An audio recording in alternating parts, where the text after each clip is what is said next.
Bismillahirrahmanirrahim. Assalamualaikum warahmatullahi wabarakatuh. Saya Adrian Nur Alam, menjadi bagian dari pergerakan mahasiswa Islam Indonesia, memiliki nilai yang besar dan bermakna bagi perjalanan kemahasiswaan saya hingga saat ini.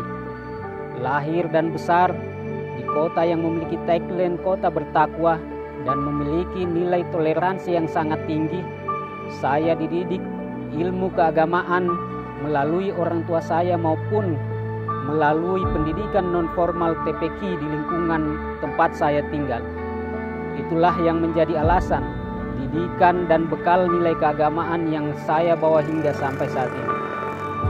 Saya mengawali pendidikan dasar saya di Sekolah Dasar Negeri 16 Baruga, Kota Kendari, kemudian melanjutkan ke jenjang menengah pertama yakni SMP Negeri 17 Kendari, hingga akhirnya mampu menembus sekolah unggulan di Kota Kendari yakni Sekolah Menengah Atas Negeri 4 Kendari.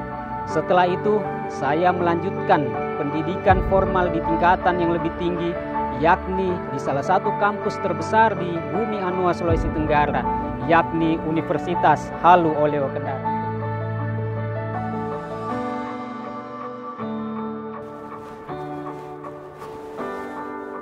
Melalui Universitas Halu Oleo, saya mengenal pergerakan mahasiswa Islam Indonesia, lalu masuk dalam proses kaderisasi formal masa penerimaan anggota baru di Rayon Fakultas Keguruan dan Ilmu Pendidikan Komisariat Universitas Halu Oleo Cabang Kota Kendari. Pada tahun 2016, saya mengikuti jenjang kaderisasi tingkatan kedua, yakni pelatihan kader dasar di pengurus cabang PMI Kabupaten Konawe.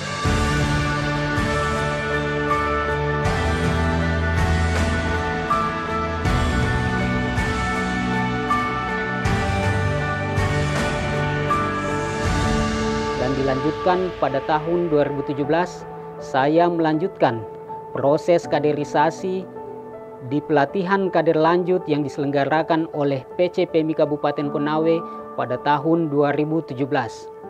Hingga pada tahun 2022, saya melanjutkan proses tingkat kaderisasi akhir menjadi kader muharik yang diselenggarakan oleh pengurus besar pergerakan mahasiswa Islam Indonesia di DKI Jakarta, yakni pelatihan kader nasional angkatan ke-14 untuk dibaiat menjadi kader muharik, berkarir di organisasi yang memiliki kuantitas kader yang sangat luar biasa banyaknya di seluruh Indonesia, meningkatkan kepercayaan diri saya untuk semakin lebih mendalam lagi. Di tahun 2017, mengawali karir saya di jajaran struktur, saya dipercayakan menjadi Ketua Pengurus Komisariat Pergerakan Mahasiswa Islam Indonesia Komisariat Universitas Halu Oleo Cabang Kota Kendari.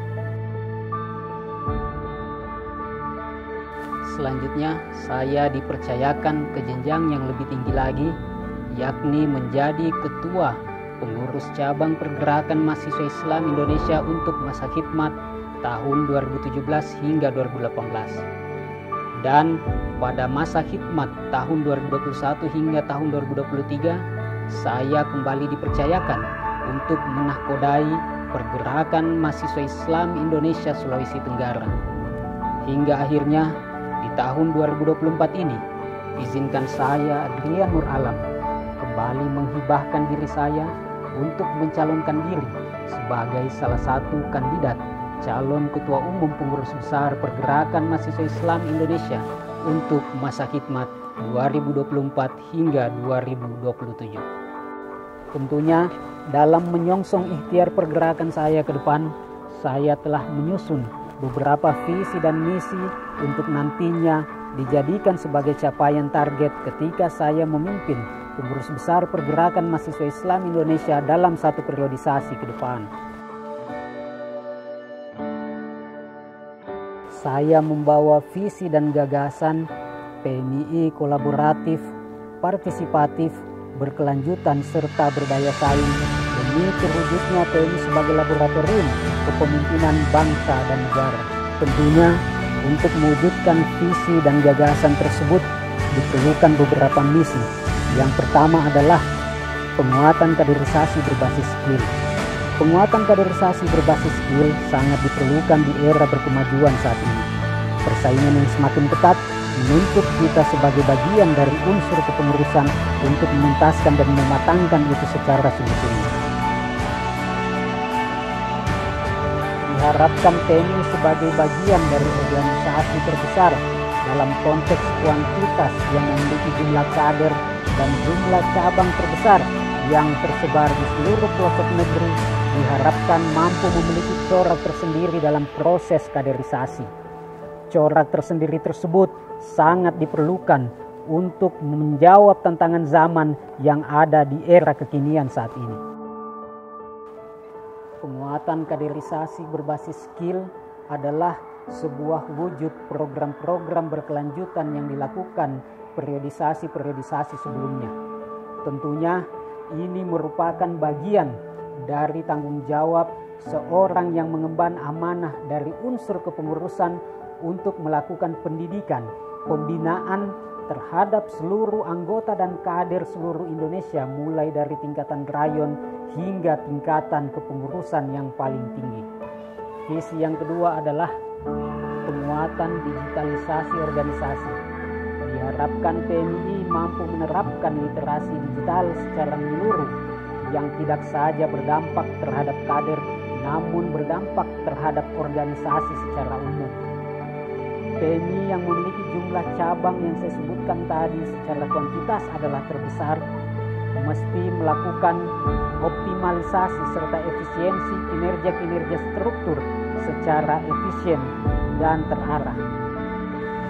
Proses digitalisasi organisasi yang ada saat ini mesti selalu dilakukan upgrade untuk kemudian memastikan hambatan-hambatan dan masalah-masalah klasik yang sering terjadi dapat diselesaikan secara efisien dan terukur.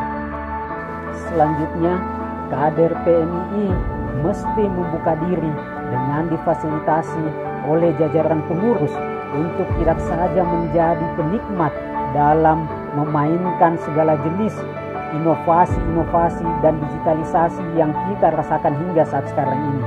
Namun dengan adanya literasi digital untuk berdampak kepada organisasi maupun kader, seorang kader PMI harus mampu menjadi pemain aktif dalam menciptakan inovasi-inovasi gagasan baru sehingga mampu membuat sebuah inovasi digital yang tidak saja berdampak kepada masyarakat, kader PMI, namun bangsa dan negara.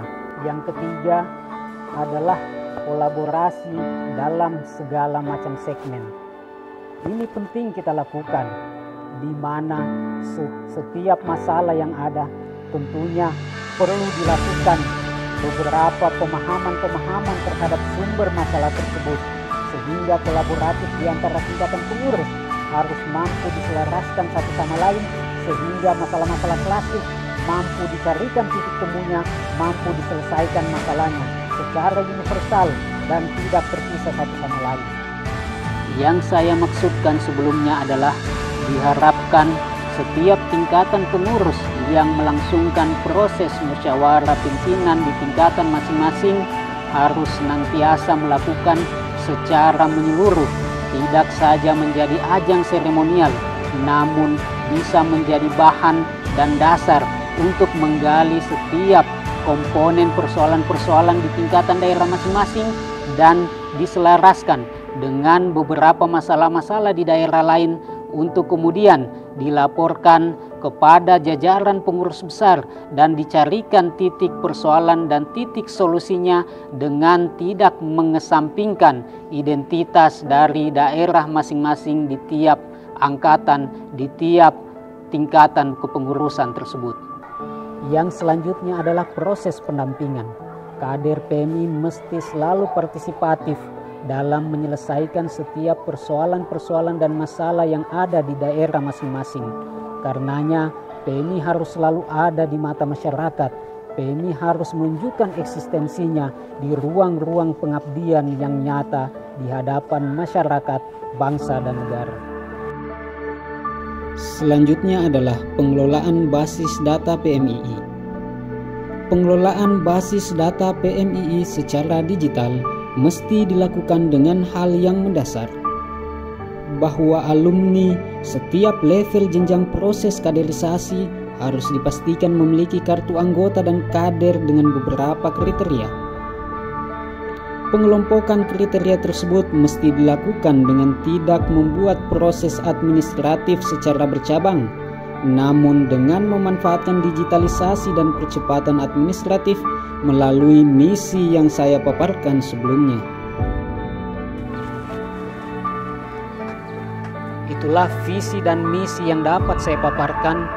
Tentunya visi dan misi tersebut tidak akan dapat terwujud tanpa adanya dorongan dari gagasan sahabat-sahabat sekalian yang lain dengan cara mengkolaborasikan pemikiran yang saya paparkan dengan pemikiran sahabat-sahabat yang lainnya. Sekian dari saya, tangan terkepal dan maju ke muka. Wallahul muwaffiq ila aqwamit thoriq.